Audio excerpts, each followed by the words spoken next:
మీరు కడతారు रेडी आज नवंबर 7 तारीख directorate of ordnance Kolkata headquarters में डीजीओ का चेयरमैनशिप में JCM third level council meeting हुआ। उस JCM third level council meeting में ऑर्डिनेंस फैक्ट्री का कर्मचारी का बहुत इश्यूज का ऊपर डिस्कशन हुआ। उसमें एक मेजर इशू है एमसीएम टू चार्जमैन प्रमोशन का।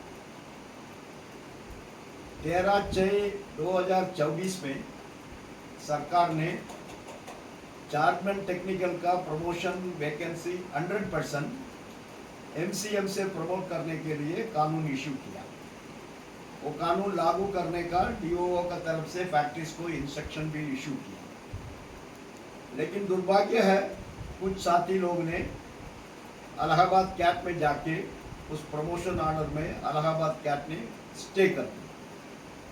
In the mean time Delhi high court ने उनका प्रीवियस जजमेंट का ऊपर एक क्लैरिफिकेटरी जजमेंट भी इशू किया।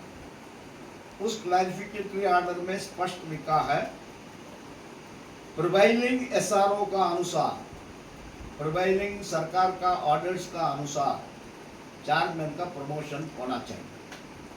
ये क्लैरिफिकेशन आने के बाद भी डीओओ सीएनएस की तरफ से अभी तक कोई इंस्ट्रक्शन फैक्ट्रीज को इश्यू नहीं हुआ। आज उसको लेके all India defence employees federation की तरफ से विस्तार में हम लोग ने रेस किया। एआईडीएफ की तरफ से हम लोग ने ऐसा प्रपोजल रखा है। नंबर 1 प्रपोजल है, अभी तो कोर्ट का स्टे है, वो 13/6/2024 का पहले का एसआरओ का होगा। लेकिन 13/6/2024 का बाद तो नया एसआरओ पब्लिश हुआ। उसमें कोई कोर्ट केस नहीं है, कोई स्टे ऑर्डर नहीं है, कोई लीगल डिस्प्यूट नहीं। वो हमारा देश का संविधान कॉन्स्टिट्यूशन ऑफ इंडिया का आर्टिकल 309 का अनुसार प्रेसिडेंट ऑफ इंडिया का नाम पर एसआरओ पब्लिश हो चुका है। तो उसका बाद का तो प्रमोशन फिलअप करने के लिए कोई लीगल हर्डल नहीं है।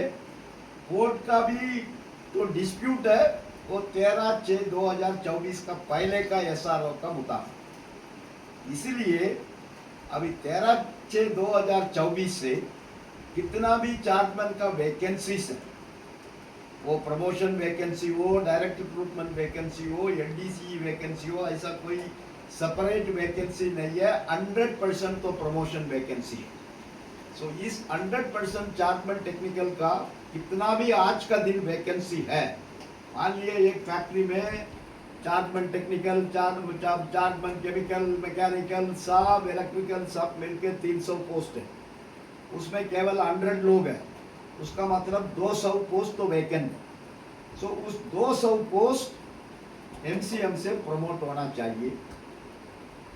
उसके लिए हम लोग ने डीजी को सबमिट किया, आप इसका इंस्ट्रक्शन इशू कर। डीजी ने उसका ऊपर डिस्कशन का बाद उन्होंने एक्सेप्ट किया। अभी 13/6/2024 का बाद सभी फैक्ट्रीज में कितना भी चार्जमैन का वैकेंसी पड़ा है, उस वैकेंसी पूरा 100% बाय प्रमोशन फिलअप हो जाएगा। ऑर्डिनेंस फैक्ट्री कमारिया का एक स्पेशल रिक्वेस्ट था, specially for the MIL group of factories.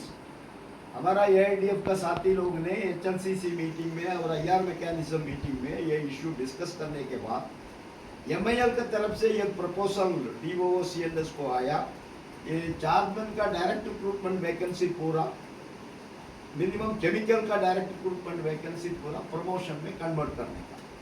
लेकिन आज का डिस्कशन में डीजी डिसीजन देने के बाद ऐसा चार्जमैन केमिकल नहीं, सभी टेक्निकल चार्जमैन पोस्ट में कितना भी वैकेंसीज आज का दिन पड़ा है तो पूरा 100% प्रमोशन में करने के लिए डीजी डायरेक्शन दिया। लेकिन उसके लिए इलाहाबाद कैट का एक परमिशन चाहिए।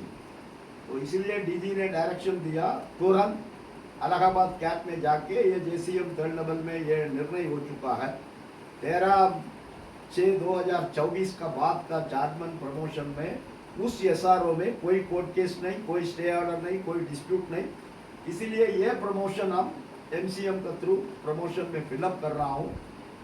बाकी तो उसका पहले का एसआरओ का अनुसार क्या प्रमोशन होना कैसे होना वो कैट का जजमेंट आने के बाद उसका मुताबिक तो प्रमोशन चलेगा। प्रमोशन ऑर्डर में हम उसका भी एक सेंटेंस पब्लिश करेंगे करके मीटिंग में आज निर्णय हो चुका है।